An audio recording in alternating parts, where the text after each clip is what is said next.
Hi friends, ಎಲ್ಲರಿಗೂ ನಮಸ್ಕಾರ. ರೇಖಾ ಅಡುಗೆ ಚಾನಲ್ಗೆ ಸ್ವಾಗತ. ನಮ್ಮ ರೆಸಿಪಿಗಳು ನಿಮಗೆ ಇಷ್ಟವಾದಲ್ಲಿ ಲೈಕ್ ಬಟನ್ ಕ್ಲಿಕ್ ಮಾಡಿ, ಹಾಗೆ ಸಬ್ಸ್ಕ್ರೈಬ್ ಮಾಡಿ. ನಾನಿವತ್ತು ಎಲ್ಲರಿಗೂ ತುಂಬ ಇಷ್ಟವಾಗುವಂತಹ ಅಕ್ಕಿ ರೊಟ್ಟಿ ಮಾಡೋದು ತೋರಿಸ್ತೀನಿ. ಇದು ತುಂಬ ಸಿಂಪಲ್ಲು ಮತ್ತು ಹೇಗೆ ಮಾಡೋದು, ಇದಕ್ಕೆ ಬೇಕಾಗೋ ಇಂಗ್ರೀಡಿಯೆಂಟ್ಸು ನೋಡೋಣ. ನಾನಿಲ್ಲಿ ಒಂದು ಕಪ್ ಆಗೋಷ್ಟು ಅಕ್ಕಿ ಹಿಟ್ಟನ್ನ ಜಲ್ದಿ ಹಿಡಿದಿಟ್ಕೊಂಡಿದ್ದೀನಿ. ಒಂದು 2 ಟೇಬಲ್ ಸ್ಪೂನ್ ಗೋಧಿ ಹಿಟ್ಟು ಮತ್ತು ಒಂದು ಅರ್ಧ ಟೇಬಲ್ ಸ್ಪೂನ್ ಜೀರಿಗೆ, 1 ಟೇಬಲ್ ಸ್ಪೂನ್ ಆಗೋಷ್ಟು ಕಡಲೆಬೇಳೆ ತಗೊಂಡಿದ್ದೀನಿ. ಒಂದು ಮೀಡಿಯಮ್ ಸೈಜು ಈರುಳ್ಳಿ ಸಣ್ಣದಾಗಿ ಕಟ್ ಮಾಡಿಟ್ಟಿದ್ದೀನಿ. ಮತ್ತು ಸಬ್ಬಕ್ಕಿ ಸೊಪ್ಪನ್ನು ಅಷ್ಟೇ ಸಣ್ಣದಾಗಿ ಕಟ್ ಮಾಡಿದ್ದೀನಿ, ಒಂದು ಅರ್ಧ ಕಪ್ ಆಗೋಷ್ಟು. 2 ಮೆಣಸಿನ್ಕಾಯಿ ಖಾರಕ್ಕೆ ಕಟ್ ಮಾಡಿಟ್ಟಿದ್ದೀನಿ. 1 ಕ್ಯಾರೆಟ್ನ ತುರಿದು ಇಟ್ಟಿದ್ದೀನಿ. ಒಂದು ಅರ್ಧ ಕಪ್ ಆಗೋಷ್ಟು ಕೊತ್ತಂಬರಿ, ಒಂದು 10 ಕರಿಬೇವು ಎಲೆನ ಕಟ್ ಮಾಡಿಟ್ಟಿದ್ದೀನಿ. ರುಚಿಗೆ ತಕ್ಕಷ್ಟು ಉಪ್ಪು ಮತ್ತು ಫ್ರೈ ಮಾಡಲಿಕ್ಕೆ ಎಣ್ಣೆ. ಈಗ ಹೇಗೆ ಮಾಡೋದಂತ ನೋಡೋಣ. ಒಂದು ಬೌಲ್ ತಗೊಳ್ಳೋಣ. ಬೌಲ್ಗೆ ಅಕ್ಕಿ ಹಿಟ್ಟು ಹಾಕ್ತಾಯಿದ್ದೀನಿ.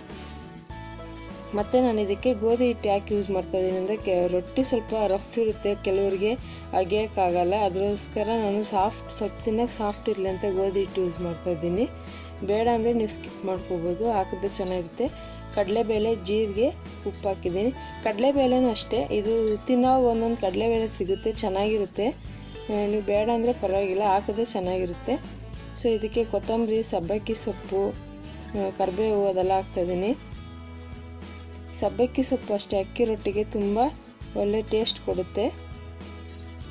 ಈಗ ಇದಕ್ಕೆ ಸ್ವಲ್ಪನೇ ನೀರು ಹಾಕ್ಕೊಂಡು ಸ್ವಲ್ಪ ಗಟ್ಟಿಯಾಗಿ ಕಲಿಸ್ಕೊಳ್ಳೋಣ. ಗಟ್ಟಿ ಅಂದರೆ ನಮಗೆ ಒತ್ತಕ್ಕೆ ಈಸಿ ಆಗಬೇಕು, ಸಾಫ್ಟಾಗಿ ಕಲಿಸ್ಕೋಬೇಕು. ನೀವು ನೋಡ್ತಾ ಇರ್ಬೋದು, ನೀರು ಒಂದೇ ಸರಿ ಹಾಕ್ಕೊಂಡು ಕಲ್ಸೋಕ್ಕೆ ಹೋಗಬೇಡಿ, ಸ್ವಲ್ಪನೇ ಯೂಸ್ ಮಾಡಿ ಕಲಿಸ್ಬೇಕು. ಇವಾಗ ಈ ಪದಕ್ಕೆ ರೆಡಿಯಾಗಿದೆ ಇದು. ಈಗ ಇದನ್ನು ಪಕ್ಕಕ್ಕೆ ಇಟ್ಕೊಂಡು ಸ್ಟವ್ ಮೇಲೆ ಒಂದು ಹೆಂಚಿಟ್ಕೊಂಡಿದ್ದೀನಿ. ಹೆಂಚು ಕಾಯಬೇಕು.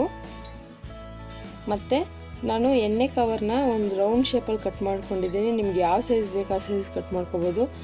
ಒಂದು ಚಿಕ್ಕ ಸೈಜ್ ಒಬ್ಬಟ್ಟು ಮಾಡ್ತಿರಲ್ಲ ಆ ಸೈಜ್ ಕಟ್ ಮಾಡಿಟ್ಕೊಂಡಿದ್ದೀನಿ. ಈಗ ಅದಕ್ಕೆ ಒಂದು ಸ್ವಲ್ಪ ಎಣ್ಣೆ ಹಾಕಿ ಸವರ್ಕೊತಾ ಇದ್ದೀನಿ. ತಟ್ಟೆ ಯೂಸ್ ಮಾಡಿದ್ದೀನಿ, ಅದು ಒಂದೇ ಸಮ ರೌಂಡಿಗೆ ಬರೋಕ್ಕೆ. ನೋಡಿ, ನಾನೊಂದು ಚಪಾತಿ ಹಿಟ್ಟಿನ ಸೈಜಿಗೆ ತಗೊಂಡಿದ್ದೀನಿ ಉಂಡೆನ. ಅದಕ್ಕೊಂದು ಸ್ವಲ್ಪ ಎಣ್ಣೆ ಹಾಕ್ಕೊಂಡು ಕಲಿಸ್ಕೋಬೇಕು. ಚೆನ್ನಾಗಿ ಒತ್ತಬೇಕು. ನಿಮಗೆ ದಪ್ಪ ಬೇಕಂದರೆ ದಪ್ಪಕ್ಕೆ, ತೆಳ್ಳಗೆ ಬೇಕಂದರೆ ತೆಳ್ಳಗೂ ಮಾಡ್ಕೋಬೋದು. ಸೊ ನಿಮ್ಗೆ ಯಾವ ಥರ ಬರುತ್ತೋ ಆ ಥರನೇ ಮಾಡ್ಕೊಳ್ಳಿ, ಹಿಂಗೆ ಪರ್ಫೆಕ್ಟಾಗಿ ಬರಬೇಕಂತೇನಿಲ್ಲ. ಈಗ ನೋಡಿ ಹಾಕ್ತಾಯಿದ್ದೀನಿ, ಹೆಂಚು ಮೇಲೆ ಹಾಕ್ಬಿಟ್ಟು ಆ ಥರ ಕವರ್ನ ನಿಧಾನಕ್ಕೆ ತೆಗೀರಿ, ಬಂದ್ಬಿಡುತ್ತೆ. ಯಾಕಂದರೆ ಎಣ್ಣೆ ಯೂಸ್ ಮಾಡಿರ್ತೀರಲ್ವ. ಮತ್ತು ಅದು ಬೇಯಬೇಕಂದ್ರೆ ಅಲ್ಲಲ್ಲಿ ಆ ಸ್ಪೂನಲ್ಲೇ ಹಾಗೆ ಚುಚ್ಚಿ ಆವಾಗ ಬರೋ ಬೇಗೆ ಬೇಯುತ್ತೆ. ಮತ್ತು ಅದ್ರ ಮೇಲೆ ಒಂದು ಮುಚ್ಚಳ ಹಾಕಿ ಒಂದು 2 ನಿಮಿಷ ಹಾಗೆ ಬಿಡಿ. ತುಂಬ ಸಿಂಪಲ್. ಚಳಿಗಾಲದಲ್ಲಿ, ಮಳೆಗಾಲದಲ್ಲಿ, ಇಲ್ಲಾಂದರೆ ಯಾವಾಗಾದರೂ ಅಡುಗೆ ಅನ್ನ ಸಾಂಬಾರು ತಿಂದು ಬೇಜಾರಾದಾಗ ಈ ಥರ ರೊಟ್ಟಿ ಡಿಫ್ರೆಂಟಾಗಿ ಮಾಡ್ಕೋಬೋದು. ಈಗ ಒಂದು ಕಡೆ ಬೆಂದಿದೆ, ಇನ್ನೊಂದು ಕಡೆನೂ ಅದೇ ರೀತಿ 1-2 ನಿಮಿಷ ಬಿಟ್ಬಿಡೋಣ. ಸೊ ನಾನು ಸ್ವಲ್ಪ ದಪ್ಪ ಮಾಡಿದ್ದೀನಿ, ತೆಳ್ಳಗೆ ಬೇಕಂದರೆ ಮಾಡ್ಕೊಳ್ಳಿ. ಸೊ ಬಾಳೆ ಎಲೆಯಲ್ಲಿ ಮಾಡ್ಬೋದು ಅದ್ರ ಮೇಲೆ ಒತ್ತಕ್ಕೆ, ಇಲ್ಲಾಂದರೆ ಬಟರ್ ಪೇಪರ್ ಕೂಡ ಯೂಸ್ ಮಾಡ್ಬೋದು ಒತ್ತಕ್ಕೆ. ಸೊ ನಾನು ಎಣ್ಣೆ ಕವರ್ ತಗೊಂಡಿದ್ದೀನಿ. ಜಾಸ್ತಿ ತೀರಾ ದಪ್ಪ ಇಲ್ಲ, ಸ್ವಲ್ಪ ತೆಳುಗೆ ಇದೆ. ತುಂಬಾ ಸಿಂಪಲ್ಲು.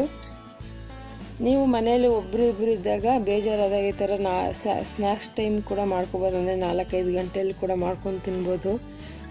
ತುಂಬ ಸಿಂಪಲ್ಲು. ಈ ಮಕ್ಳಿಗೆ ಮಾಡಿಕೊಟ್ಬಿಟ್ರೆ ಚಿಕ್ಕ ಮಕ್ಕಳಿಗೆ ಕೈಯಲ್ಲಿ ಹಿಡ್ಕೊಂಡು ಓಡಾಡ್ಕೊಂಡು ತಿನ್ಕೊತಾರೆ, ಚೆನ್ನಾಗಿರುತ್ತೆ.